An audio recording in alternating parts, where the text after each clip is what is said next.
बिस्मिल्लाहिर्रहमानिर्रहीम। कैसे हैं भैया आप लोग? रटना नहीं है, समझना है। Sindh text book board. कौन सा चैप्टर चल रहा था? ये हैलोजन वाला। मैं तो इसका चैप्टर भी भूल गया। हाँ, याद आ गया, ये था चैप्टर नंबर 15। क्योंकि बीच में ऑर्गेनिक केमिस्ट्री के हवाले से इतनी चीख पुकार मच गई थी ना कि सर वो करवा दें। 19 वीडियो पे जाके ऑर्गेनिक केमिस्ट्री अल्हम्दुलिल्लाह निमट गया। बहुत मेहनत करनी पड़ेगी आपको। बहुत इम्पोर्टेंट जो है वो टॉपिक है ऑर्गेनिक केमिस्ट्री का। अभी इस पे मेहनत नहीं की, प्रैक्टिस नहीं की, तो फिर आगे जाके फर्स्ट ईयर इंटर में और यूनिवर्सिटी लेवल तक ऑर्गेनिक केमिस्ट्री आपको बहुत ज़्यादा तंग करेगी। इसलिए बार बार मैं रिकमेंड कर रहा हूँ कि दिल लगा के लेक्चर उसके नोट करें, समझें ऑर्गेनिक केमिस्ट्री के अंदर क्या चीज़ मैं समझाना चाह रहा हूँ आप लोगों को। ठीक है, अभी बहरहाल चलते हैं हैलोजन की तरफ। चैप्टर नंबर 15 है ये, और इसमें भी 2 ही वीडियोज़ रह गई हैं भाई हमारे पास। ये जो हमारे पास टॉपिक है ब्लीचिंग पाउडर वाला है। Bleaching powder, bleaching powder. सबसे पहले क्या क्या चीज़ें देखेंगे? हमेशा की तरह मेन हेडिंग्स डाल लें। सबसे पहले इसका इंट्रोडक्शन देखेंगे, उसके बाद इसकी प्रिपरेशन देखेंगे, तैयारी में दोनों तरह की तैयारी देखेंगे हम। कौन कौन सी? लेबॉर्ट्री प्रिपरेशन भी और इसकी जो है वो कमर्शियल प्रिपरेशन भी, दोनों किस्म की तैयारी देखेंगे। और उसके बाद फिर इसकी प्रॉपर्टीज़ देखेंगे, दोनों तरह की प्रॉपर्टीज़, फिज़िकल प्रॉपर्टीज़ देखेंगे, और उसके बाद हम इसकी केमिकल प्रॉपर्टीज़ देखेंगे, और फाइनली इसके यूजेस देखेंगे। ठीक है भाई, तो कॉपी पेंसिल ले लीजिए, लेक्चर को नोट करना है और मुस्कुराते रहना है। इंट्रोडक्शन सबसे पहले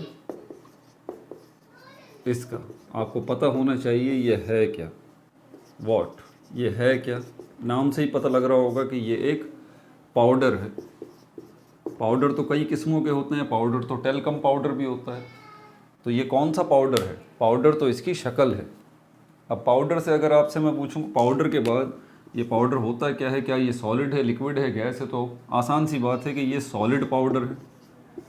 एक आम इंसान तो इसको एक पाउडर के तौर पर ही देखेगा, बाज़ार से मिल जाता है। ठीक है, लेकिन केमिस्ट्री का स्टूडेंट जो है हमेशा वो चीज़ों को पार्टिकल पॉइंट ऑफ व्यू से देखता है।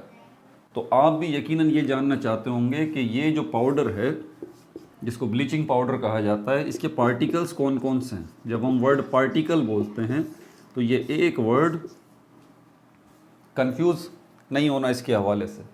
पार्टिकल वर्ड जब भी आ जाए तो समझ जाइए, एटम को भी पार्टिकल कहा जाता है, इलेक्ट्रॉन, प्रोटॉन, न्यूट्रॉन को भी पार्टिकल कहा जाता है, मॉलिक्यूल को भी पार्टिकल कहा जाता है। समझ में आ रही बात? आयन जो है उसको भी पार्टिकल कहा जाता है। तो कलेक्टिवली इन सब का एक ही नाम है, पार्टिकल। तो हम यकीनन जिस पार्टिकल की बात कर रहे हैं वो एटम्स की बात कर रहे हैं। और जब आप एटम्स की बात करते हैं तो एटम्स जो हैं वो कितनी किस्मों के हैं, कितनी काइंड्स के हैं, कितनी टाइप्स के हैं? 118 किस्मों के एटम्स हैं। 118 किस्मों के एटम्स हैं जिन्होंने हमारी ये पूरी कायनात बनाई है। आपको बनाया, मुझे बनाया, इस बोर्ड को बनाया, सबको जो है वो 118 किस्मों के एटम्स ने मिलके बनाया है। ये 118 किस्में एटम्स की कौन कौन सी हैं, जो कि एटम्स की फैमिलीज़ भी कहलाती हैं? ऑक्सीजन के एटम्स, फ्लोरीन के एटम्स, ब्रोमीन के एटम्स, आयोडीन के एटम्स, क्रिप्टॉन के, जीनॉन के, आर्गॉन के, पोटेशियम के, लिथियम के, फ्रेंशियम के, कैल्शियम के। ये जो पीरियोडिक टेबल में आपको जितने नाम नज़र आ रहे हैं ना, ये सब क्या हैं? ये असल में एटम्स की फैमिलीज़ के नाम हैं, जिनको आप एलिमेंट भी कहते हैं। समझ में आ गई बात? तो फ़ौरन आपके जहन में जब पाउडर की बात आएगी, कि केमिस्ट्री का स्टूडेंट यही देखेगा कि पाउडर है ये, ठीक है, तो जहन में यही बात आएगी कि ये कौन से एटम से मिलके बना है, कौन से एटम से ये मिलके बना है। तो मैं आपको वैसे बता देता हूँ, ये कैल्शियम के एटम से मिलके बना है, ऑक्सीजन के एटम से मिलके बना है, और क्लोरीन के एटम से मिलके बना है। 3 फैमिलीज़ के एटम्स जो हैं एक जगह पे जमा हुए हैं, तब जाके ये क्या बना है? ये पाउडर बना है। इसका नाम है ब्लीचिंग पाउडर। समझ में आ गई बात आपको? ये था इसका इंटरव्यू, इसका इंट्रोडक्शन। तो आपको ये पता लग गया केमिस्ट्री के स्टूडेंट के हवाले से। कोई भी आपसे पूछता है कि भाई ये क्या है, तो आप बता सकते हैं कि ये पाउडर है। वो आपसे पूछता है कौन सी किस्मों के एटम से मिलके बना है, आप बोलें 3 किस्मों के एटम से मिलके बना है, कैल्शियम, ऑक्सीजन और क्लोरीन के एटम से ये मिलके बना है। फिर वो अगला सवाल आपसे पूछ लेता है, भाई किस तरतीब से बना है? कैल्शियम के, यानी कि आसान लफ्ज़ों में इसका फार्मूले की तरफ बाद में आएंगे, बस अभी इतना काफ़ी है। अच्छा, अब आगे चलते हैं, इसको मिटा दूं।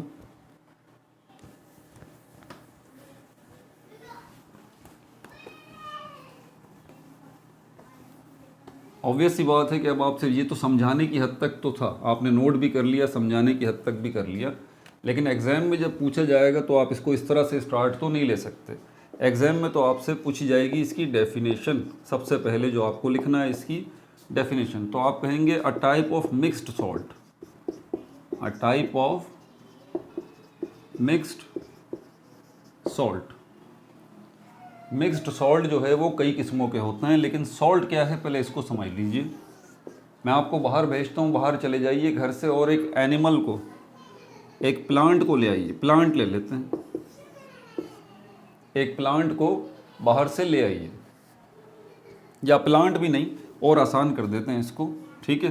मैं आपसे कहता हूँ कि फ्रूट ले आइए बाहर से, ये ज़्यादा आसान है, टू द पॉइंट और आपको समझ में आ जाएगा। भूल जाइए इस केमिस्ट्री को, आसान सी बात है। आपको कहा जाता है जाइए बाहर से फ्रूट ले आइए, तो डेफिनेटली आप पूछेंगे ना अब्बू से कि अब्बू फ्रूट अगर लेके आना है तो कौन सा फ्रूट, क्योंकि आपने कहा है फ्रूट।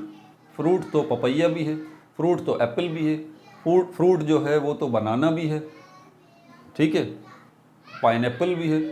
फ्रूट तो बहुत सारी किस्मों के मार्केट में अवेलेबल है, वाटरमेलन भी है, बहुत सारे किस्मों के फ्रूट हैं।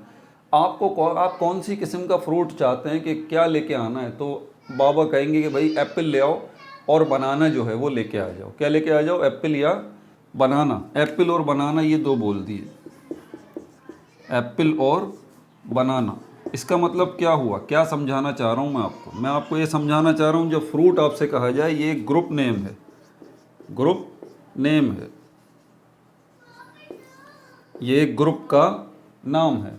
क्यों? बहुत सारी किस्मों के फ्रूट्स हैं, बहुत सारी किस्मों के फ्रूट्स हैं। एग्जैक्टली जब सॉल्ट का कहा जाए आपसे, एक केमिस्ट्री के, एक आम इंसान को बोलेंगे ना कि सॉल्ट ले आओ बाज़ार से, तो वो यकीनन यही समझेगा कि खाने वाला सॉल्ट है, भाई वो लेके आ जाएंगे। क्योंकि आम आदमी को इसके अलावा पता ही नहीं है कि भाई ये सिर्फ सॉल्ट खाने वाला नहीं होता, सॉल्ट की हज़ारों किस्में हैं, सॉल्ट की हज़ारों किस्में हैं, ठीक है। तो जब सॉल्ट वर्ड कहा जाए तो आपके जहन में फ़ौरन, केमिस्ट्री के स्टूडेंट के जहन में फ़ौरन ये ख्याल आना चाहिए कि कौन सा सॉल्ट। सॉल्ट की बहुत सारी किस्में, इसकी तफसील तो फिर कभी देखेंगे, लेकिन अभी हल्का सा आपको एक इंट्रोडक्शन इसके हवाले से देता हूँ। एसिडिक सॉल्ट्स भी होते हैं, बेसिक सॉल्ट्स भी होते हैं, नॉर्मल सॉल्ट्स भी होते हैं, डबल सॉल्ट्स भी होते हैं, मिक्स्ड सॉल्ट्स भी होते हैं। समझ में आ रही है बात आपको? ये 5-6 नाम जो मैंने आपको लिए हैं ये क्लासेस हैं मुख्तलिफ़ किस्मों की सॉल्ट्स की। फिर नॉर्मल सॉल्ट्स को देखें, हज़ारों किस्मों के नॉर्मल सॉल्ट्स हैं। एसिडिक सॉल्ट्स जो हैं हज़ारों किस्मों के हैं, बेसिक सॉल्ट्स जो हैं हज़ारों किस्मों के हैं, डबल सॉल्ट्स जो हैं हज़ारों किस्मों के हैं, और मिक्स्ड सॉल्ट्स जो हैं वो हज़ारों किस्मों के हैं। बताने का मकसद आपको सिर्फ यही है कि केमिस्ट्री का स्टूडेंट यकीनन ये बात जानना चाहता है कि सॉल्ट का अगर बोला है कि बाज़ार से सॉल्ट ले आइए, तो वो आपसे पूछेगा किस किस्म का सॉल्ट चाहिए। एक आम आदमी नहीं सोचेगा, एक आम आदमी को तो सॉल्ट का बोलेंगे वो ले आएगा। बात समझ में आ गई बात आप? बहरहाल, तो अभी मैंने 5 कैटेगरीज आपको बताई हैं, normal salts, acidic salts, basic salt, double salt, mixed salt. तो ये जो हमारे पास ब्लीचिंग पाउडर है बेसिकली ये मिक्स्ड सॉल्ट की एक टाइप है। मिक्स्ड सॉल्ट और भी किस्मों के होते हैं, ये बात मैंने आपको पहले भी बताई थी। समझ में आ रही है बात आपको? तो हमारे पास ब्लीचिंग पाउडर क्या है, अब डेफिनेशन पॉइंट ऑफ व्यू से देखें तो ये मिक्स्ड सॉल्ट है। किसका है? Calcium with chloride and oxy chloride. आगे इसकी डेफिनेशन लिख रहा हूँ, a type of mixed salt a type of mixed salt of calcium with chloride and oxychloride। ये आपके पास डेफिनेशन आ गई जो कि आप एग्ज़ाम में भी लिख सकते हैं। ठीक हो गई भाई बात? इसको मिटा दूँ, पढ़ के भी बता देता हूँ मैं। कुछ बच्चे ऑब्जेक्शन भी करते हैं, बोलते हैं सर समझ में नहीं आता, राइटिंग थोड़ी सी ऐसी है। भाई क्या करें, अभी अगर आपको समझ में आ गया तो फिर राइटिंग को छोड़ें, राइटिंग का क्या करना है आपने। बहरहाल, अ type of mixed salt of calcium with chloride and oxy chloride, ये आपके नोट्स में भी ये लिखा होगा। क्लोराइड के लिए Cl आएगा, ऑक्सी क्लोराइड के लिए OCl आएगा। फिर कैल्शियम की भी बात की गई है, देखें अब इसका केमिकल फार्मूला देखें, अभी मैं आपको याद करा देता हूँ, अभी आपको अभी के अभी याद हो जाएगा। क्लोराइड के लिए Cl, ऑक्सी क्लोराइड के लिए OCl, इसको हम किसके साथ अटैच कर रहे हैं, कैल्शियम के साथ। ये इसका केमिकल फार्मूला बन गया। ये क्या बन गया, इसका केमिकल फार्मूला। इसी केमिकल फार्मूले को आप एक और तरह से लिख सकते हैं, Ca और उसके बाद OCl, CaOCl और उसके बाद फिर Cl, Ca कैल्शियम, OCl और उसके बाद Cl देखें 2 दफ़ा है, क्लोरीन अकेला भी है और क्लोरीन ऑक्सीजन के साथ भी है। समझ में आ रही है बात आपको। कैल्शियम, ये दूसरा फार्मूला आ गया। तीसरा फार्मूला भी इसका नोट कर लीजिए, CaOCl2, ये तीसरा फार्मूला आ गया, जल्दी से नोट कर लीजिए। अब ये आप कभी भी इसका केमिकल फार्मूला नहीं भूलेंगे। ये केमिकल फार्मूला यकीनन किसी साइंटिस्ट ने तो दिया होगा ना। मैं ऊपर जगह बनाऊं ज़रा और लिखता हूँ,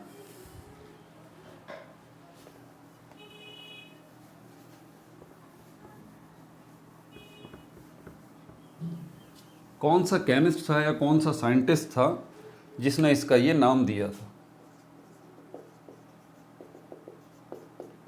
साइंटिस्ट या केमिस्ट जिसने इसका ये नाम दिया, प्रोफेसर ऑडलिंग। प्रोफेसर ऑडलिंग, इन्होंने इसका ये नाम सजेस्ट किया था। नोट्स में डाल लीजिए इस बात को भी। ठीक है भाई, ये ब्लीचिंग पाउडर का केमिकल फार्मूला भी हो गया। मिटा दूं अब इसको।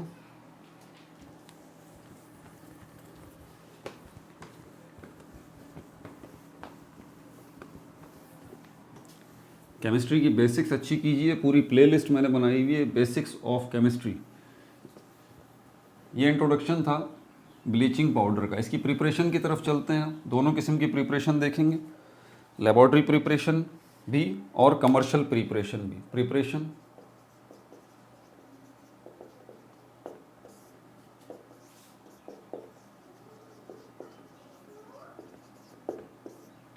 लेबॉर्ट्री प्रिपरेशन, देखें आसान सी बात है। अगर मैं आपसे कहता हूँ आपको जो है ब्लीचिंग पाउडर बनाना है, तो ब्लीचिंग पाउडर बनाने के लिए आपको किस चीज़ की ज़रूरत है, इसके केमिकल फार्मूले को देखें आप।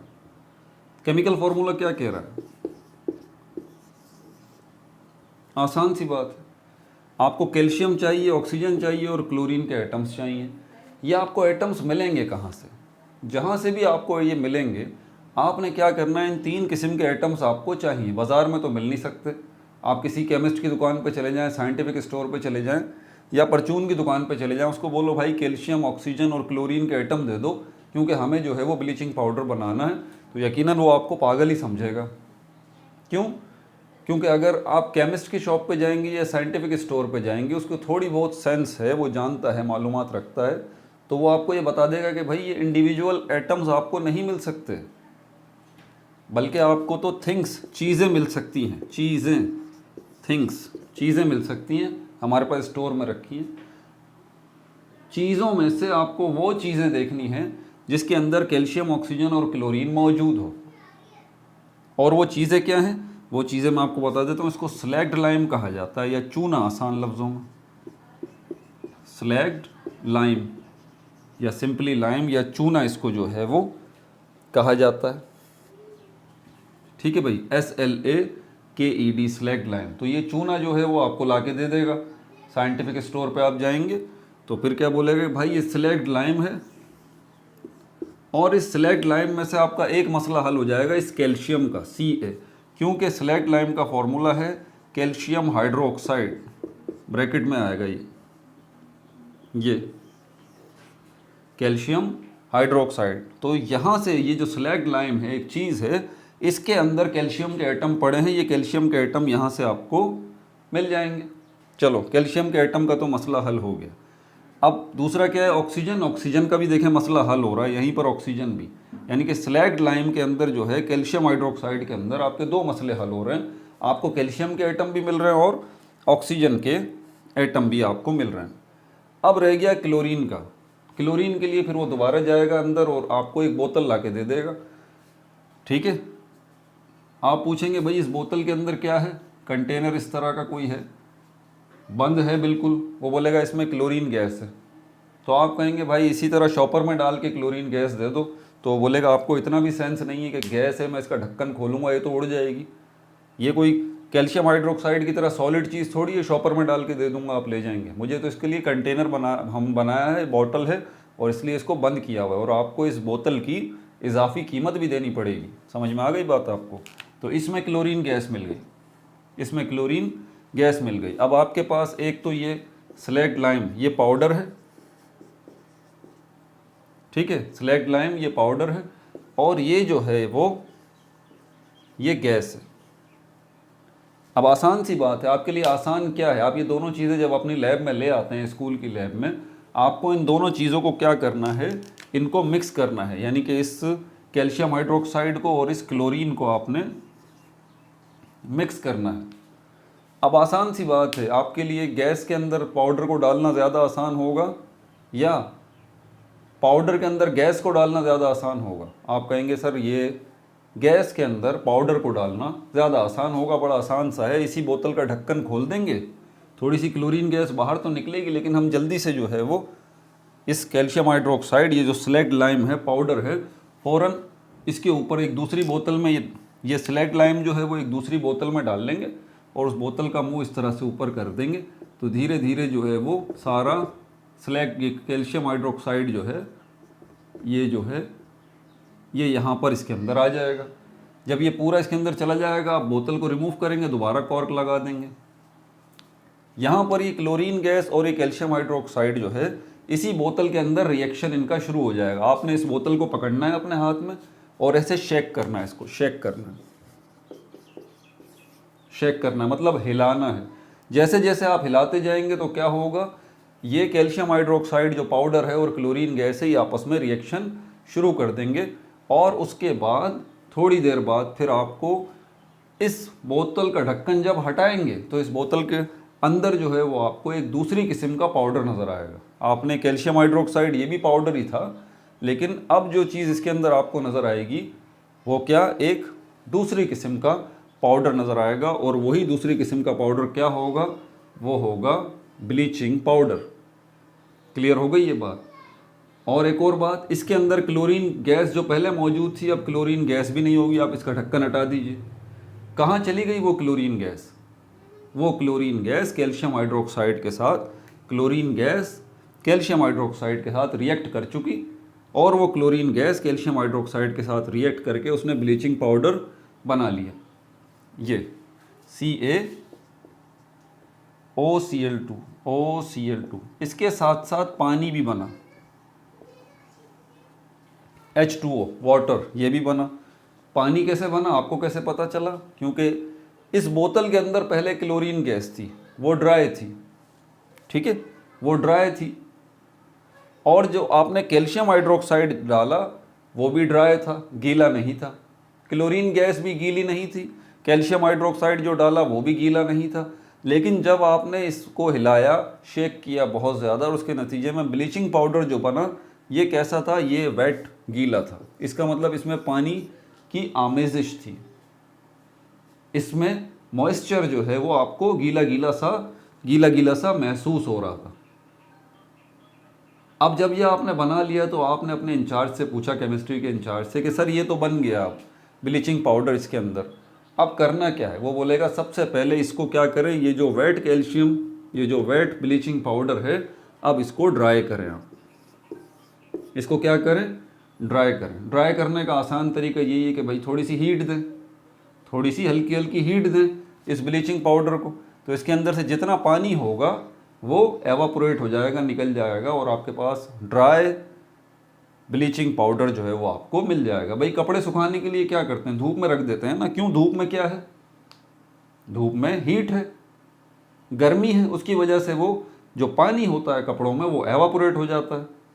समझ में आ रही है बात? तो ऑब्वियस सी बात है, इसको भी ये जो ब्लीचिंग पाउडर जो गीला गीला अभी बना है, इसको जो है आपको धूप में सुखाने की ज़रूरत नहीं है, बल्कि इसको हल्का हल्का सा हीट करेंगे तो ये इसमें से पानी जितना भी होगा जो बना होगा वो निकल जाएगा, और आपको ड्राई ब्लीचिंग पाउडर मिल जाएगा। ठीक है, इसका प्रॉपर जो है वो मैं दो आपकी बुक के अंदर केमिकल इक्वेशंस लिखी हुई है वो मैं लिख भी देता हूँ ताकि प्रॉपर आपके सामने आ जाए। मिटा दूँ?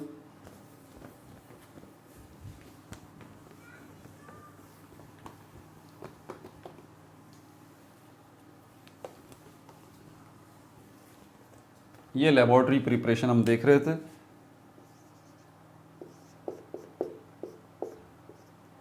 ठीक है भाई, calcium hydroxide plus chlorine gas, ठीक है, और यहाँ पर ब्लीचिंग पाउडर बनेगा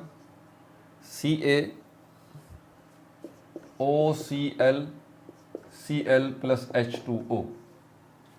ठीक है, एक तो ये बन गया, ये रहा ब्लीचिंग पाउडर। और दूसरी केमिकल इक्वेशन भी यहाँ पे दी हुई है, सिंगल कोवलेंट बॉन्ड बने हुए हैं।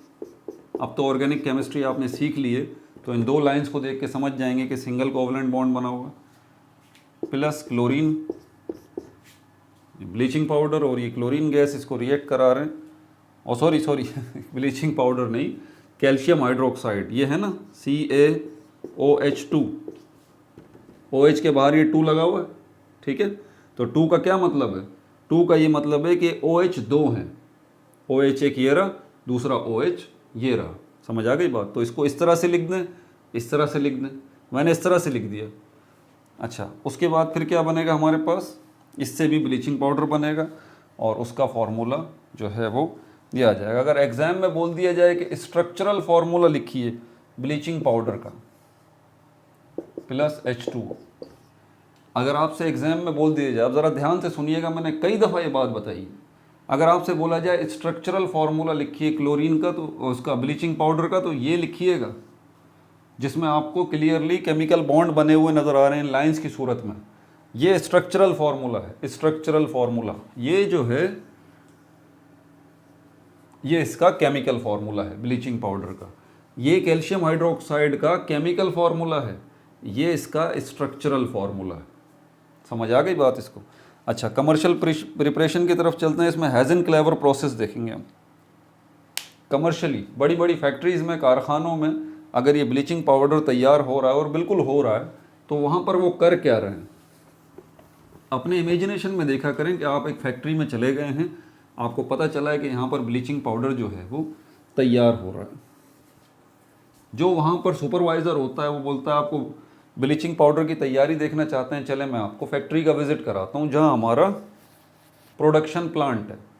जब आप उस प्रोडक्शन प्लांट में जाते हैं तो बहुत बड़ा रूम होता है, बहुत बड़ा रूम, और उस बहुत बड़े रूम के अंदर जो है वो आपको इस तरह के सिलेंडर्स नज़र आते हैं। ये सिलेंडर्स,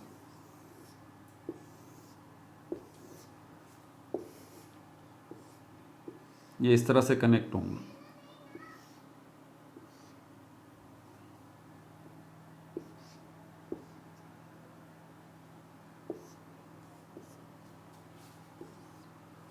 ये 4 सिलेंडर, एक सिलेंडर ये रहा, ठीक है, दूसरा सिलेंडर ये रहा, तीसरा सिलेंडर ये रहा, चौथा सिलेंडर ये रहा।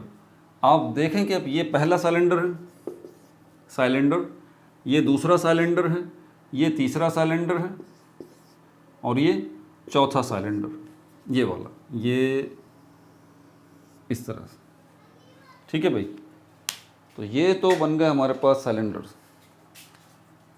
अब यहाँ पर चौथे सिलेंडर को आप देख रहे होंगे कि ये जो बना हुआ है चौथा सिलेंडर, नीचे वाला जो सबसे नीचे है, ये इस साइड से खुला हुआ है। ठीक है, ये इस साइड से खुला हुआ है, ऐसे बस एक छोटा सा मुंह बना हुआ है। और ये ऊपर वाला जो सिलेंडर है ये भी यहाँ टॉप से खुला हुआ है।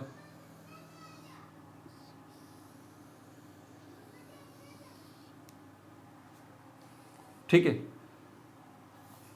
आप जब उसके अंदर जाते हैं, उस कारखाने के अंदर, जहाँ पर आपको लगता है कि यहाँ पर क्या बन रहा है और क्या है, OCl bracket Cl, bleaching powder, या इसको यूँ भी लिख सकते हैं CaOCl2, ये ब्लीचिंग पाउडर का केमिकल फार्मूला है। और अब आपको इतनी बात तो पता ही है, आप उन साहब को बोलते हैं हमें पता है कि ब्लीचिंग पाउडर बनता कैसे है।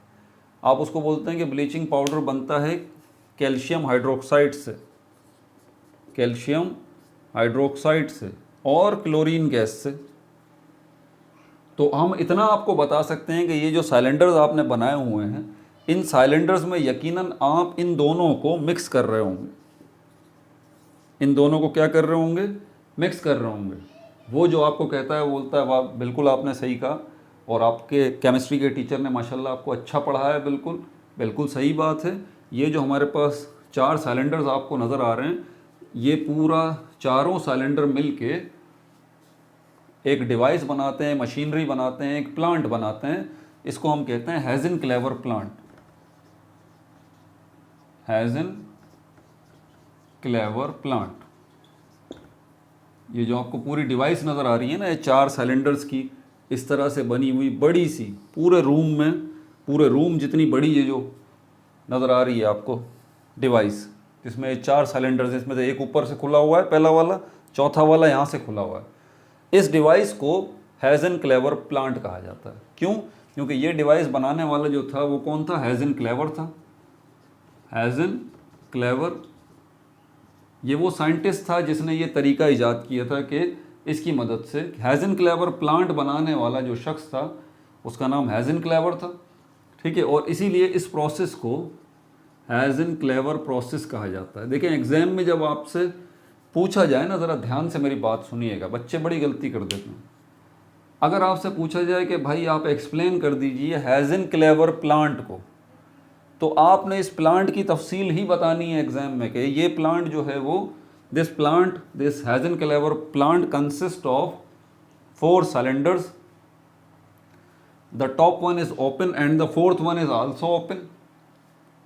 और ये इस तरह से आपको बताना है कि पहला वाला जो सिलेंडर है वो थोड़ा सा वो खुला हुआ है, चौथा वाला सिलेंडर भी खुला हुआ है। यहाँ पर जो सिलेंडर्स हैं उनकी लेंथ भी यहाँ पर बाकायदा दी हुई है। कितनी है? तकरीबन 2 से 3 मीटर लंबे होंगे ये, 2 to 3 मीटर लॉन्ग इनकी लंबाई आपने लिखनी है।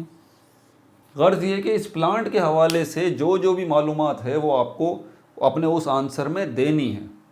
उसने आपसे हेज़न-क्लेवर प्रोसेस नहीं पूछा, उसने आपसे ये नहीं पूछा कि इसमें आप जो है वो ब्लीचिंग पाउडर को कैसे बना रहे हैं, उसने आपसे ये नहीं पूछा कि ब्लीचिंग पाउडर बनाने के लिए आप कैल्शियम हाइड्रोक्साइड और क्लोरीन गैस को आपस में कैसे रिएक्ट करवा रहे हैं, नहीं, उसने ये नहीं पूछा। उसका सवाल आपसे सिर्फ ये है कि हेज़न-क्लेवर प्लांट के बारे में तफसीलात जो है वो बता दीजिए। ये उसका इतना सा सवाल है सिर्फ। समझ में आ रही है बात आपको? और अगर वो आपसे बोले कि हेज़न-क्लेवर प्रोसेस बता दीजिए, क्या होता है हेज़न-क्लेवर प्रोसेस और इसको इस्तेमाल कहाँ किया जाता है, इसका मकसद क्या है, तो आप उसको जवाब में बता देंगे कि हेज़न-क्लेवर प्रोसेस एक ऐसा प्रोसेस है जिसके अंदर हम ब्लीचिंग पाउडर को तैयार कर रहे हैं हेज़न-क्लेवर प्लांट की मदद से। और इस हेज़न-क्लेवर प्लांट के अंदर हम कैसे ब्लीचिंग पाउडर बनाएंगे? इसके अंदर हम कैल्शियम हाइड्रोक्साइड जो है उसको डालेंगे और इसी के अंदर हम जो है वो क्लोरीन गैस जो है इसको डालेंगे। समझ में आ रही है बात आपको? अब कौन सी जगह से कैल्शियम हाइड्रोक्साइड, ये पाउडर जो है वाइट पाउडर स्लैग लाइम जो है वो डाला जाएगा टॉप वाले सिलेंडर से, इस जगह से कैल्शियम हाइड्रोक्साइड CaOH2, ठीक है भाई, यहाँ से इन किया जाएगा। और इस जगह से क्लोरीन गैस जो है वो इन की जाएगी। क्लोरीन गैस है, ऑब्वियस सी बात है, वो उड़ भी सकती है, तो यहाँ पर बाकायदा पाइप लगा हुआ होगा एक, वो तो मैं अभी यहाँ नहीं बना सकता, एक पाइप लगा हुआ होगा, एक वाल्व भी लगा हुआ होगा, वॉल्व जिसको कहते हैं VALVE वॉल्व। ये पानी का वॉल्व होता है ना, घरों में देखा है आपने, इस तरह से लंबा सा होता है, उसको पकड़ के यूँ जो है वो यूँ करते हैं, याद आया? पानी का वॉल्व कहते हैं उसको। खोल देते हैं तो पानी आना शुरू हो जाता है, बंद कर देते हैं तो पानी बंद हो जाता है आना। एग्जैक्टली यहाँ पर भी एक वॉल्व लगा हुआ होगा जो क्लोरीन गैस को आने देगा, जितनी आपको क्लोरीन गैस चाहिए उसके बाद बंद कर दिया जाएगा, क्लोरीन गैस आनी बंद हो जाएगी। बहरहाल क्लोरीन गैस जो है वो यहाँ से यहाँ आएगी और उसके बाद यहाँ भी आएगी और यहाँ भी आएगी और यहाँ भी आएगी। ये क्लोरीन गैस आ रही है यहाँ भी और यहाँ भी। इसी तरह कैल्शियम हाइड्रोक्साइड जो है वो यहाँ से यहाँ आ रहा है, तो यहाँ पर फिर इन साइलेंडर्स में कैल्शियम हाइड्रोक्साइड जो है वो आता रहेगा। कैल्शियम हाइड्रोक्साइड याद रहे पाउडर की शक्ल में, तो जब यहाँ से डाला जाएगा तो यहीं पर बहुत सारा जमा हो जाएगा। तो आप ये तो नहीं चाहते, आप चाहते हैं कि ये कैल्शियम हाइड्रोक्साइड पाउडर जो है वो यहाँ भी आए, वो यहाँ भी आए, वो यहाँ भी आए, चारों सिलेंडर्स में ये कैल्शियम हाइड्रोक्साइड पाउडर जो है वो पहुँच जाए। क्लोरीन गैस का तो प्रॉब्लम नहीं, वो तो गैस है, वो तो फैल जाएगी चारों सिलेंडर्स में खुद ही। इसका मसला होगा कैल्शियम हाइड्रोक्साइड का। इसके लिए एयर प्रेशर का इस्तेमाल किया जाएगा, एयर प्रेशर, ठीक है। एयर प्रेशर या एयर ब्लो की जाएगी, जिस तरह फूंक नहीं मारते ऐसे। तो प्रेशर से यहाँ पर एयर जब मारी जाएगी तो यही कैल्शियम हाइड्रोक्साइड यहाँ से यहाँ भी आ जाएगा, यहाँ भी आ जाएगा और यहाँ भी आ जाएगा। चारों साइलेंडर्स में ये कैल्शियम हाइड्रोक्साइड पहुँच जाएगा। क्लोरीन गैस जो है ऑलरेडी यहाँ से जा रही है और इस तरह से इस हेज़न क्लेवर प्लांट के अंदर आप क्या बना लेंगे, आप ब्लीचिंग पाउडर बना लेंगे। जब ब्लीचिंग पाउडर इसके अंदर तैयार हो जाएगा तो याद है हमने क्या देखा था लेबॉर्ट्री प्रिपरेशन के अंदर कि ब्लीचिंग पाउडर जब तैयार होता है तो उसके साथ पानी भी बनता है। तो इसीलिए एग्जैक्टली ये सिलेंडर्स जब इनमें ब्लीचिंग पाउडर बनेगा तो ब्लीचिंग पाउडर गीला होगा। तो आपको उसको क्या करना है, आपने उसको ड्राई करना है, खुश्क करना है और उसके बाद खुश्क करने के बाद आप इसको जो है वो मिटा दूँ यहाँ से। अब जो थोड़ी बहुत इन्फॉर्मेशन आखिर में लिखी हुई है उसको भी ज़रा लिख दूँ। ये ब्लीचिंग पाउडर जब आपको मिल जाएगा, ये वेट होगा, गीला होगा, आपने कुछ काम करना है, इसको पहले तो ड्राई करना है, फिर इसको पैक कर देना है। किसके अंदर, वुडन वैट्स में। वुडन वैट्स, वुडन वैट्स का मतलब होता है पेटियाँ, लकड़ी की पेटियाँ, लकड़ियों की पेटियों में ये पाउडर आपने भर देना है। जिस रूम में आपने अब इन पेटियों को रखना है उस रूम को वेल वेंटिलेटेड होना चाहिए। वेल वेंटिलेटेड मतलब हवादार, हवादार, खिड़कियां हो उसके अंदर और हवा का इखराज जो है वहाँ पर, एयर क्रॉसिंग वहाँ पर हो रही हो, बिल्कुल बंद कमरा नहीं होना चाहिए। ठीक हो कोई बात। ये ब्लीचिंग पाउडर की स्मेल कैसी होगी, स्मेल इसकी क्लोरीन की, जैसी क्लोरीन की स्मेल होती है ना, इस तरह की स्मेल होती है। अब बोलेंगे क्लोरीन की स्मेल कैसी होती है भाई, शार्प इरिटेटिंग स्मेल होती है, बहुत अच्छी नहीं लगती, आपको बुरी लगती है। अगर आपने स्विमिंग पूल में नहाने का इत्तेफाक हुआ हो तो उसके पानी में अजीब सी आपको जो स्मेल महसूस होती है पानी की, उसमें असल में क्लोरीन गैस को इंट्रोड्यूस कराया जाता है। क्लोरीन गैस जो है वो बैक्टीरिया, जर्म्स, पैथोजेंस जो हैं इनकी बड़ी दुश्मन होती है, तो इनको उड़ा के रख देती है। इसीलिए जरासीम से पाक करने के लिए, पानी को स्टेरिलाइज करने के लिए क्लोरीन गैस का इस्तेमाल किया जाता है। ठीक है भाई, मिटा दें इसको। तो आपको दोनों किस्म की प्रिपरेशन पता चल गई। प्रॉपर्टीज़ की तरफ चलते हैं इसकी। अब फिज़िकल प्रॉपर्टीज़ तो एक लाइन की हैं सिर्फ, वो अभी मैंने बता भी दी हैं, लेकिन क्योंकि बुक में मौजूद हैं इसलिए अभी मैं इसको दोबारा लिख देता हूँ।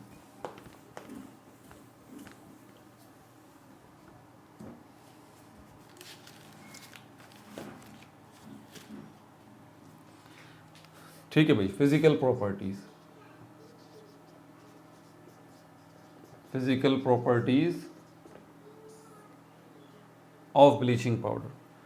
क्या है इसकी फ़िज़िकल प्रॉपर्टीज़ के अंदर? पहली बात, ये पाउडर है।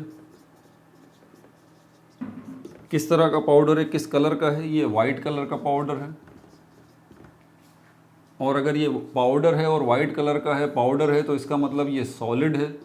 सॉलिड आपको पता होता है हमारे पास दो तरह के होते हैं, क्रिस्टलाइन सॉलिड्स होते हैं, क्रिस्टलाइन सॉलिड्स होते हैं और एमॉर्फस सॉलिड्स होते हैं, एमॉर्फस सॉलिड्स होते हैं। तो ये कौन सी किस्म का सॉलिड है?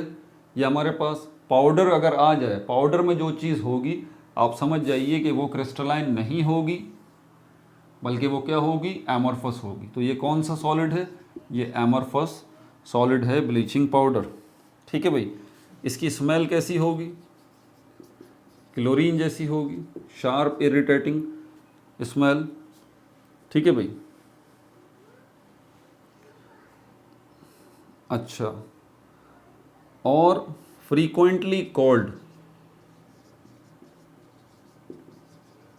फ्रीक्वेंटली कॉल्ड यानी कि आम जिंदगी में इसको बुलाया जाता है। कॉल्ड का मतलब बुलाया जाता है, फ्रीक्वेंटली मतलब ज़्यादातर इसको बुलाया जाता है किस नाम से? ब्लीच से। ब्लीच कहा जाएगा, ब्लीचिंग पाउडर कोई नहीं कहेगा। ज़्यादातर यही बोलेंगे ब्लीच ले आओ भाई, ब्लीच ले आओ, तो ज़्यादातर इसको ब्लीच कहा जाता है। ठीक है भाई। केमिकल प्रॉपर्टीज़ इसकी देखते हैं। 4 किस्म की केमिकल प्रॉपर्टीज़ यहाँ पर हैं, मिटा दूँ इसे।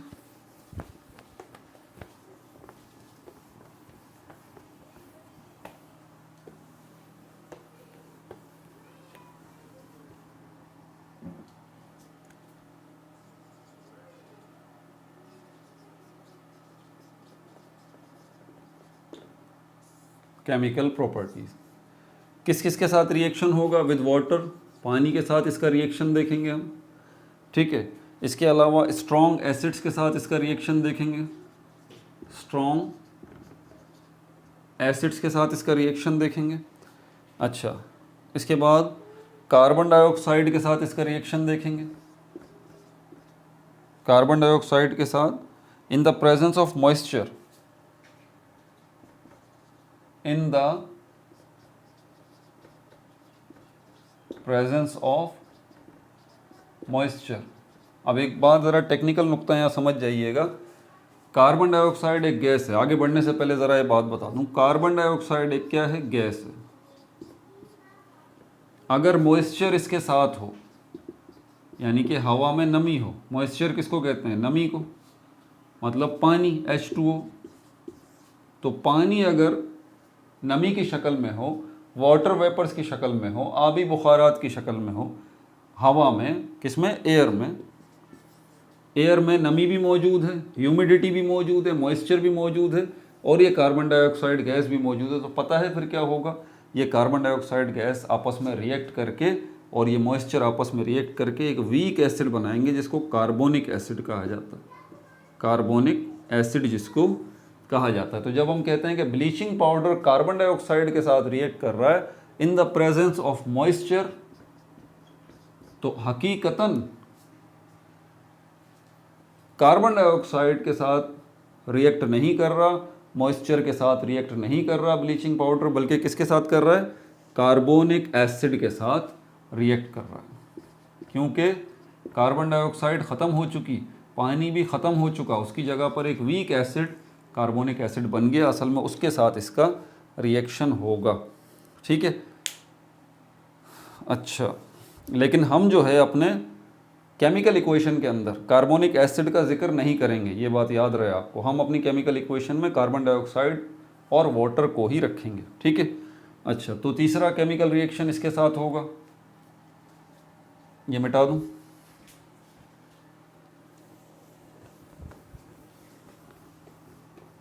यहाँ तक सारे केमिकल रिएक्शंस में एक साथ ही एक्सप्लेन करूँगा यहाँ पर। और चौथा जो केमिकल रिएक्शन इसका होगा वो होगा अमोनिया गैस के साथ, विद अमोनिया, अमोनिया NH3। ठीक है भाई। ये 4 किस्म के केमिकल रिएक्शंस आप देखेंगे। सबसे पहले पानी के साथ इसका केमिकल रिएक्शन देख लीजिए, CaOCl2। ब्लीचिंग पाउडर अगर पानी के साथ रिएक्ट करता है तो क्या होता है, इसकी तफसील देख लेते हैं। यानी कि आसान लफ्ज़ों में आप ब्लीचिंग, जब हम ये कहते हैं ना कि ये ब्लीचिंग पाउडर जो है वो पानी के साथ रिएक्ट कर रहा है, तो इसका आसान सा मतलब ये है कि बाज़ार से आप ब्लीचिंग पाउडर ले आए हैं और एक बाल्टी के अंदर जो है वो पानी डला हुआ है और आपने ये ब्लीचिंग पाउडर जो है इस बाल्टी में डाल दिया है पानी के साथ और मिक्स कर लिया है। समझ आ गई बात? इसका आसान सा मतलब ये है, जिसको मैं कह रहा हूँ ना कि ब्लीचिंग पाउडर पानी के साथ रिएक्ट कर रहा है, तो दूसरा मतलब क्या है? एक बाल्टी में पानी भरा हुआ है और इसमें आपने ब्लीचिंग पाउडर मिक्स कर दिया है। ठीक है भाई। तो उसके नतीजे में क्या हुआ? उसके नतीजे में एक 2 चीज़ें बनी हैं। अब आप ज़रा इसको रिकॉल करें, बैक करें, ज़रा बैक करें थोड़ा सा। क्या बैक करें सर? ये आपने ब्लीचिंग पाउडर बनाया कैसे था, कुछ याद आ रहा है? हाँ सर, बिल्कुल याद है। ब्लीचिंग पाउडर बनाने के लिए हम कैल्शियम हाइड्रोक्साइड लेके आए थे। ठीक है। और कौन सी चीज़ थी? कैल्शियम हाइड्रोक्साइड, उसके साथ हमारे पास क्लोरीन गैस थी। इनको हमने रिएक्ट कराया था। बिल्कुल सही बात है। और इन दोनों को जब रिएक्ट कराया तो बना क्या था? 2 चीज़ें बनी थी। एक तो ब्लीचिंग पाउडर था, दूसरा वाटर था। आप यही काम दोबारा कर रहे हैं भाई। याद है? और जो ब्लीचिंग पाउडर बना था वो गीला था, आपने उसमें से उसको ड्राई किया था, उसमें से वाटर को निकाला था। अब यही ड्राई ब्लीचिंग पाउडर जब आप पानी के साथ मिक्स करेंगे तो इसके नतीजे में क्या बनेगा? रिवर्स प्रोसेस, दोबारा से कैल्शियम हाइड्रोक्साइड और क्लोरीन गैस बनेगी। वेरी सिंपल, दोबारा वही सब बनेगा, कैल्शियम हाइड्रोक्साइड और क्लोरीन गैस दोबारा से। समझ में आई टेक्निक? बात समझ आई कि इसको बनाने के लिए आपने क्या किया था? इसको बनाने के लिए क्या किया था? कैल्शियम हाइड्रोक्साइड लाए थे और पानी लाए थे, और कैल्शियम हाइड्रोक्साइड और क्लोरीन गैस को आपस में मिलाया था, तब जाके ये ब्लीचिंग पाउडर बना था और पानी बना था।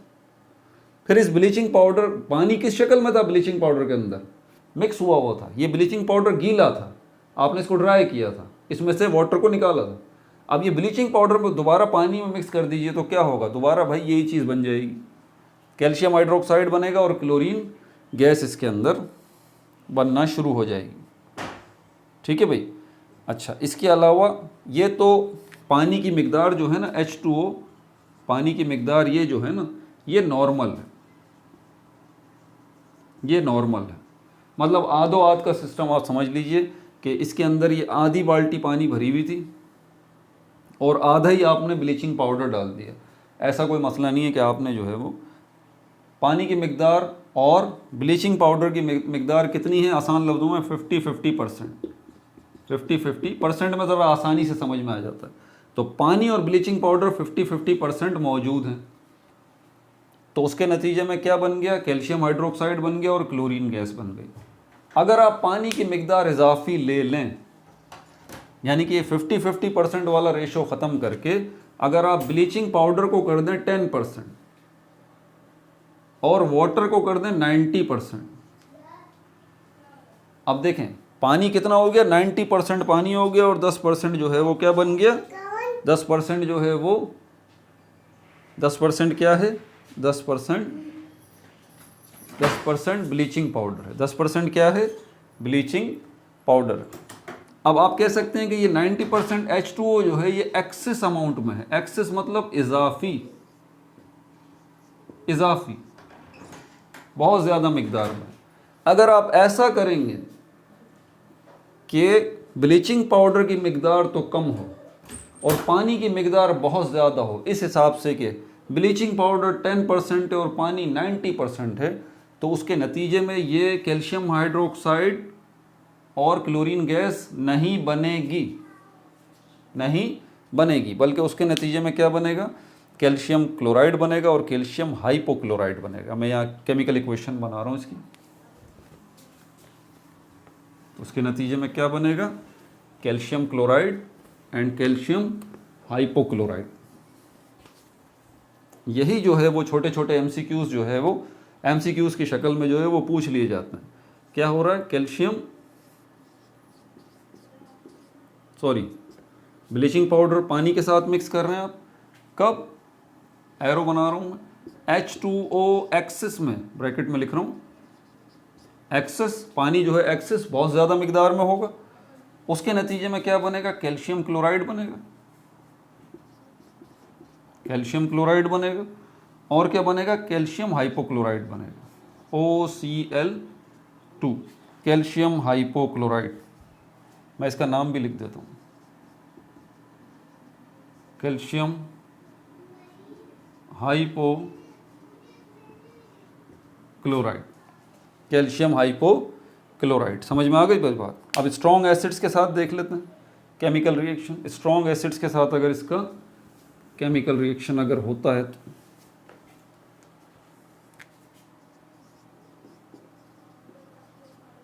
स्ट्रॉन्ग एसिड, मिसाल के तौर पर अगर ब्लीचिंग पाउडर को जो है हम हाइड्रोक्लोरिक एसिड, स्ट्रॉन्ग एसिड, उसके साथ रिएक्ट कराते हैं तो उसके नतीजे में क्या बनेगा? उसके नतीजे में जो है हमारे पास दोबारा कैल्शियम क्लोराइड बनेगा। कैल्शियम क्लोराइड मैंने अभी भी दिखाया था। और क्या बनेगा? और क्लोरीन गैस बनेगी और वाटर बनेगा H2O। ठीक है भाई? नंबर 3 पे देख लीजिए, अगर कार्बन डाइऑक्साइड गैस के साथ ये रिएक्ट करेगी in the presence of moisture, arrow बना के लिख रहा हूँ, मॉइस्चर और जब कार्बन डाइऑक्साइड और मॉइस्चर मिलेंगे तो वीक एसिड बनेगा कार्बोनिक एसिड, कार्बोनिक एसिड। तो परेशान मत होइएगा अगर एग्जाम में वो आपसे बोल दे कि ब्लीचिंग पाउडर जो है कार्बोनिक एसिड के साथ रिएक्ट कर रहा है, तो समझ जाइएगा कि ये कार्बन डाइऑक्साइड और मॉइस्चर मिले हुए हैं, एक ही बात है। तो CaOCl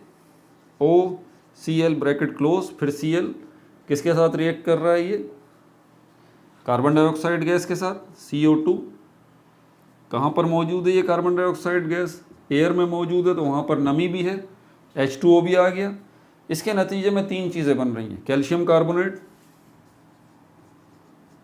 कैल्शियम कार्बोनेट, दूसरी चीज़ क्या बन रही है, कैल्शियम क्लोराइड बन रहा है, और तीसरी चीज़ क्या बन रही है यहाँ पर, हाइपोक्लोराइड, फॉस्फोरिक एसिड, सॉरी इसका नाम क्या है, hypochlorous acid, HOCl। I hope आपको नज़र आ रहा होगा, मैं ज़रा कैमरे में देख लूँ, हाँ नज़र आ रहा, HOCl, हाइपो, या एरो बड़ा सा बना के इसका मैं नाम लिख रहा हूँ, hypochlorous acid, hypochlorous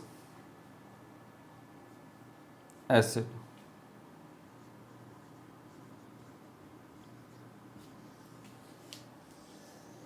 hypochlorous acid क्या है, HOCl। इंटरेस्टिंग बात बताऊँ आपको, very very very very very interesting. ये हाइपोक्लोरस एसिड जो है ना, HOCl, ये किससे मिल रहा है आपको, कब बन रहा है, इस ब्लीचिंग पाउडर की मदद से, ये मत भूलिएगा।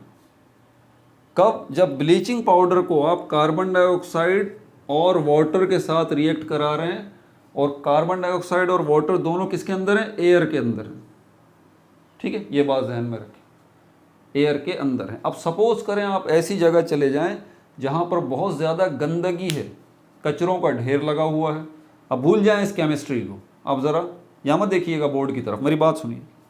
आप ऐसे रूम में चले जाते हैं जहाँ बहुत ज़्यादा गंदगी है और वहाँ पर स्मेल बहुत ज़्यादा है, और वहाँ पर आप कहेंगे यार सांस नहीं लिया जा रहा, क्या बोलेंगे, यार सांस नहीं लिया जा रहा, सांस लेने में परेशानी हो रही है, कितनी बदबू है यहाँ पे, कितनी स्मेल आ रही है और कितनी गंदगी पड़ी हुई है। सवाल ये पैदा होता है कि गंदगी जो पड़ी हुई है और वहाँ से जो स्मेल आ रही है और आपको सांस लेने में तकलीफ़ हो रही है, आपकी सांस का उस गंदगी और वहाँ पर उस बदबू से या स्मेल से क्या लेना देना, सोचिए ज़रा। आपको सांस में तंगी हो रही है, मतलब ये कि आपको सांस क्यों लेना चाहते हैं आप, ऑक्सीजन चाहिए ना, ऑक्सीजन लेते हैं ना हम। आप जिस रूम में हैं वहाँ पर इसका मतलब ऑक्सीजन की कमी है। ऑक्सीजन की कमी क्यों हो गई, क्योंकि वहाँ पर किसी दूसरी चीज़ की ज़्यादती हो गई, एक और ऐसी चीज़ जिसको ऑक्सीजन की ज़रूरत है। देखें, ऑक्सीजन को ज़रूरत सारे लिविंग थिंग्स को है या नहीं है ना। आप उस रूम में हैं तो सिर्फ आप अकेले लिविंग थिंग थोड़ी ना है उस रूम में, उस रूम के अंदर इंसेक्ट्स भी मौजूद हैं जो कि आपको नज़र आ रहे हैं, उनको भी ऑक्सीजन चाहिए, सांस वो भी ले रहे हैं, सिर्फ आप थोड़ी ना अकेले ले रहे, तो उनको भी ऑक्सीजन चाहिए। और इसके अलावा अल्लाह की एक ऐसी मखलूक भी है जो कि इनविजिबल है उसी रूम के अंदर, जो कि आपको नज़र नहीं आ रही, वो है बैक्टीरिया। बैक्टीरिया जी, ये बैक्टीरिया वहाँ पर टनों के हिसाब से मौजूद हैं। क्यों, क्योंकि बैक्टीरिया क्या खाते हैं, गंदगी को खाते हैं। जहाँ पर डेड फूड होगा, गंदगी होगी, प्लांट्स होंगे, डेड प्लांट्स होंगे, डेड एनिमल्स होंगे, वहाँ पर ये बैक्टीरिया लाजमी आ जाएंगे, हवा में मौजूद होते हैं। तो इन बैक्टीरियाज को भी ऑक्सीजन चाहिए। जब ये बैक्टीरिया वहाँ पर मौजूद जो जानवर हैं या पौधे हैं जो कि मर चुके हैं, जिसकी वजह से ताफुन उठ रहा है, बदबू उठ रही है, स्मेल आ रही है, तो ये उनको खाने के दौरान कुछ ऐसे चीज़ों को रिलीज़ करते हैं जो हवा में शामिल हो जाती हैं, जिसकी वजह से स्मेल बहुत ज़्यादा हो जाती है, स्मेल बहुत ज़्यादा हुई। तो बदबू की वजह, स्मेल की वजह तो ये है कि कुछ चीज़ें प्रोड्यूस हो रही हैं, कब, जब बैक्टीरिया उन डेड एनिमल्स को और डेड प्लांट्स को खा रहे हैं उस रूम के अंदर। तो ये तो बैड स्मेल का मसला हो गया हल। दूसरी चीज़ क्या है, दूसरी चीज़ ये है कि बैक्टीरिया जो टनों के हिसाब से वहाँ पर मौजूद हैं, वो सांस भी ले रहे हैं, उनको ऑक्सीजन भी चाहिए। स्मेल वाला मसला तो मैंने हल कर दिया। सांस लेने में क्यों तंगी हो रही है? क्योंकि ऑक्सीजन कम है एयर में। क्यों? क्योंकि आप सिर्फ नहीं हैं, वहाँ दूसरे इंसेक्ट्स भी हैं और वहाँ पर बैक्टीरिया भी हैं टनों के हिसाब से।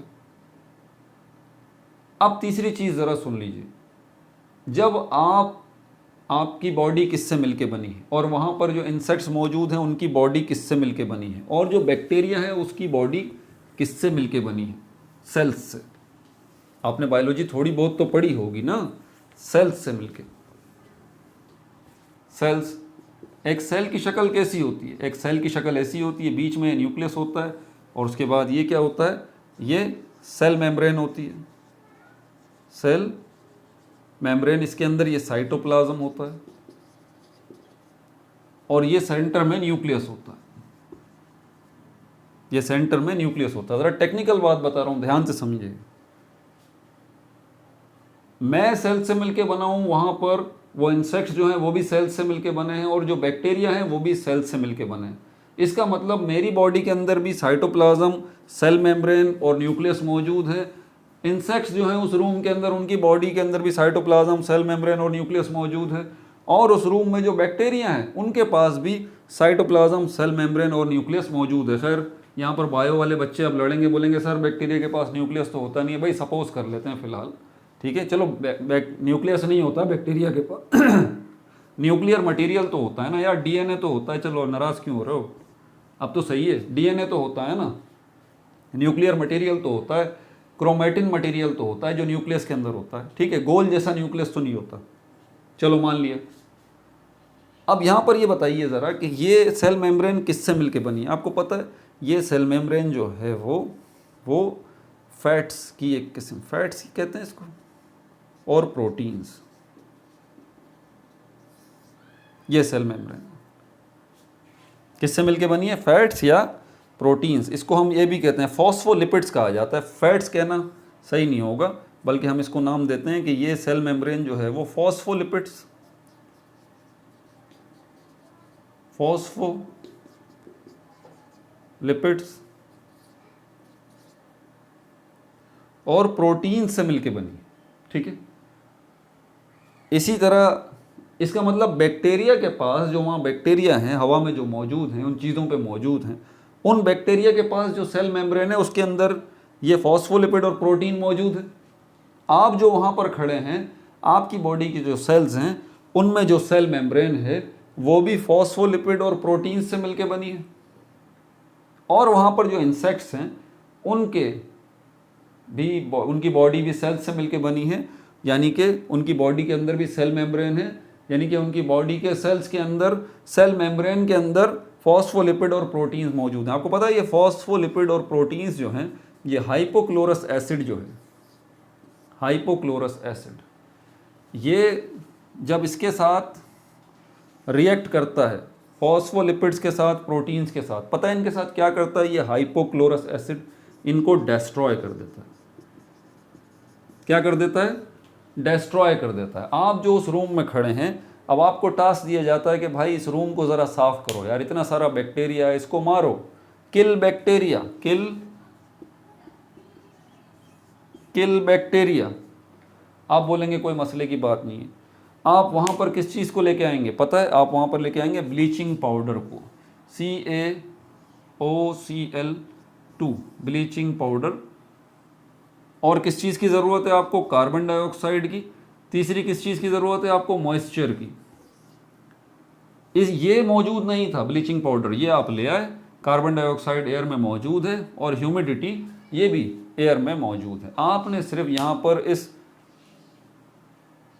ब्लीचिंग पाउडर को छिड़क देना है वहाँ पर। ये ऑटोमेटिकली कार्बन डाइऑक्साइड और वाटर के साथ रिएक्ट करेगा, यानी कि कार्बोनिक एसिड के साथ रिएक्ट करेगा। उसके नतीजे में हाइपोक्लोरस एसिड बनेगा। वो हाइपोक्लोरस एसिड जाके क्या करेगा? जितने भी बैक्टीरिया हैं उनकी जो सेल मेम्ब्रेन्स हैं और उनमें जो फॉस्फोलिपिड्स और प्रोटीन्स हैं, इन फॉस्फोलिपिड और प्रोटीन्स के मॉलिक्यूल्स को तोड़ देगा। ये हाइपोक्लोरस एसिड इस फॉस्फोलिपिड और प्रोटीन के साथ रिएक्ट करेगा, मतलब इनको तोड़ देगा, डिस्ट्रॉय कर देगा। ज़रा सोचिए, फॉस्फोलिपिड का मॉलिक्यूल और प्रोटीन का मॉलिक्यूल जब टूटेगा तो इसका नतीजा क्या निकलेगा? सेल मेम्ब्रेन टूट जाएगी। और भाई बैक्टीरिया की सेल मेम्ब्रेन जब टूट जाएगी तो इसका मतलब क्या हुआ, बैक्टीरिया खुद टूट जाएगा ना, आसान सी बात है। बैक्टीरिया टूट गया क्योंकि सेल मेम्ब्रेन टूट गई। सेल मेम्ब्रेन क्यों टूट गई, क्योंकि फॉस्फोलिपिड और प्रोटीन्स के मॉलिक्यूल टूट गए। और वो कैसे टूटे, क्योंकि हाइपोक्लोरस एसिड ने उनके साथ अटैक किया, उनके साथ रिएक्ट किया और उनको तोड़ फोड़ दिया। ये हाइपोक्लोरस एसिड कहाँ से बन रहा है, ये बन रहा है जब आप ब्लीचिंग पाउडर को रिएक्ट करवा रहे हैं वहाँ पर मौजूद कार्बन डाइऑक्साइड और वाटर के साथ। एक तरीका तो ये है। दूसरा तरीका ये है कि ये जो ब्लीचिंग पाउडर है इसी को पानी में आप मिक्स कर दें और पानी को वहाँ पर उछाल दें या पानी का स्प्रे कर दें, क्योंकि जैसे ही आप इस ब्लीचिंग पाउडर को पानी में मिक्स करेंगे वहाँ पर भी हाइपोक्लोरस एसिड बन जाएगा।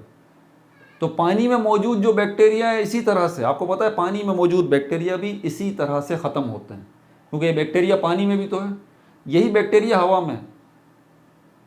तो इस तरह से ये हम जो है वो स्टेरिलाइज कर रहे होते हैं, जरासीम से पाक कर रहे होते हैं अपने माहौल को और पानी को भी। समझ में आ गई बात। इसीलिए यहाँ पर ये लिखा हुआ है कि destroy impurities in the surrounding atmosphere. इसको मिटाऊँ, समझ में आ गई बात। ये कैसे जो है वो बैक्टीरिया ये आपके मॉइस्चर को आपके ये कैसे जो ब्लीचिंग पाउडर है ये आपके एनवायरनमेंट को साफ कर रहा है। ठीक है, अगर मेरी बात अभी भी सही तरह से समझ में नहीं आई तो वीडियो बैक करें, अगर वीडियो की स्पीड बढ़ा रखी है तो स्लो करें, ताकि तसल्ली से ये आपको बात समझ में आ जाए। अब यहाँ पर मैं इसका केमिकल इक्वेशन इसकी बना दूँ, CaOCl फिर Cl plus CO2 plus H2O। ठीक है, इसके नतीजे में क्या बनेगा, कैल्शियम कार्बोनेट, एक तो ये बनेगा। दूसरी चीज़ क्या बनेगी, कैल्शियम क्लोराइड। और तीसरी चीज़ जो बनेगी वो हाइपोक्लोरस एसिड बनेगा, HOCl।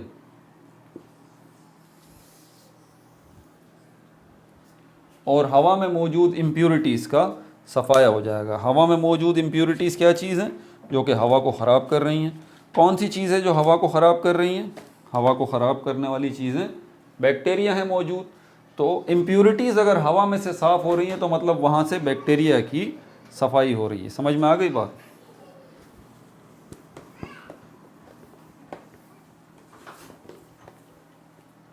रिएक्शन विद अमोनिया,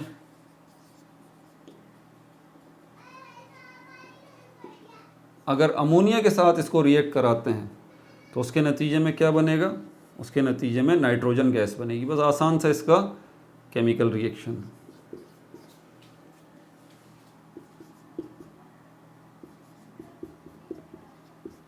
इसके नतीजे में क्या बनेगा, कैल्शियम क्लोराइड बनेगी, नाइट्रोजन गैस बनेगी और वाटर बनेगा। Calcium chloride, nitrogen gas N2 और H2O वाटर बनेगा। ठीक है भाई, ये केमिकल प्रॉपर्टीज़ हो गई। इसके यूजेस ज़रा देख लीजिए। मैं भी थोड़ा सा थक गया हूँ इसलिए ज़रा जल्दी जल्दी बता दूँ। Sterilization of drinking water, sterilization of water. Sterilization मतलब पानी को जरासीम से पाक करना, बैक्टीरिया से पाक करना। इसकी डिटेल में अभी बता चुका हूँ, हाइपोक्लोरस एसिड ये करेगा। ठीक है भाई। और इसके अलावा ड्रेनेजेस, स्टेरिलाइजेशन सिर्फ पानी की नहीं हो रही, आपकी नालियाँ जो हैं, गटर लाइंस जो हैं, ड्रेनेजेस और इसको सीवर्स भी कहते हैं।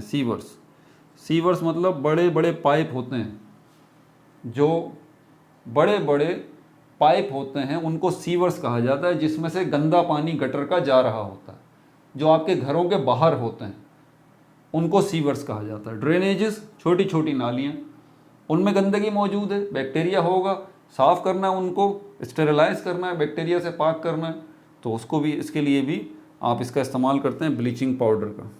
ठीक है। इसके अलावा ये जो है वो एक काम और भी करता है, वाइटनिंग भी देता है। ये वाइटनिंग, इसका मतलब सफ़ेदी ले आना, सफ़ेदी ले आना। सफ़ेदी कब आती है, वाइटनेस कब आती है, जब कलर चला जाता है। ये बात पता है आपको किसी चीज़ में से कलर्स चले जाएंगे तो बाकी जो चीज़ बचेगी वो क्या बचेगी, वाइटनेस ही बचेगी ना भाई। तो कलर्स रिमूव करने हैं किसी चीज़ से, दूसरे लफ्ज़ों में वाइटनेस उसमें लेके आनी है, तो आप जो है ब्लीचिंग पाउडर को इस्तेमाल करें। और ऐसी चीज़ जो है जो कि चीज़ों के अंदर वाइटनेस लेके आती है, उनमें से कलर्स को रिमूव करके, ऐसी सारी चीज़ों को ब्लीचिंग एजेंट कहा जाता है, ब्लीचिंग एजेंट कहा जाता है। समझ में आ रही है बात। तो ब्लीचिंग पाउडर जो है वो ब्लीचिंग एजेंट भी है। इनफैक्ट दूसरे जितने ब्लीचिंग एजेंट हैं भले वो ब्लीचिंग पाउडर नहीं है, लेकिन उनका नाम इसी की मुनासिबत से ब्लीचिंग एजेंट रखा गया है। ठीक है, ये बात बता दूं आपको कि ये चीज़ों को वाइटनेस देने वाले, कलर्स को रिमूव करने वाले, स्टेन्स को रिमूव करने वाले, दाग धब्बे, आप देखें कपड़ों पे दाग धब्बे लग जाते हैं भाई, वो वाइट कलर के दाग धब्बे तो हो नहीं सकते, यकीनन वो कलर्ड दाग धब्बे ही होंगे। तो उनको रिमूव करना है, साफ़ करना है, तो उसके लिए ब्लीचिंग पाउडर का इस्तेमाल किया जाता है। किस किस चीज़ के अंदर, आपके कपड़े जो कॉटन के बने हुए हों, कॉटन के कपड़े हों, उनमें वाइटनेस लाने के लिए लिनन, ये लिनन जो है ये आपको भी मैं बताऊं, बच्चियों को पता होगा, फ़ौरन उनको पता चल जाएगा कि ये लिनन असल में है क्या। लीलन जिसको कहा जाता है, लीलन का कपड़ा आप लोग बाज़ार से लेती हैं ना, ख़रीदारी जो होती है, लीलन का कपड़ा, बॉयज़ को तो नहीं पता होगा, गर्ल्स को ज़रूर पता होगा लीलन का कपड़ा क्या होता है। What is this linen, a type of cloth. ये रहा, इसको लिनन कहा जाता है, LINEN, लिनन। तो ये भी कपड़े की एक किस्म है, कॉटन का कपड़ा है या लिनन या लीलन का कपड़ा है, इसमें वाइटनेस लेके आनी है। या paper pulp, paper pulp, paper pulp किसको कहा जाता है, ऐसा मटेरियल जिससे कागज़ बनाया जाता है, ऐसा मटेरियल जिससे कागज़ बनाया जाता है। कागज़ लकड़ी से बनाया जाता है, लकड़ी को वाइट करना ज़रूरी है। ठीक है, तो लकड़ी को वाइट किससे करेंगे, ब्लीचिंग पाउडर से करेंगे। ठीक है भाई, और क्या क्या यूजेस हैं इसके मैं बता दूं, 2 यूज़ और रह गए।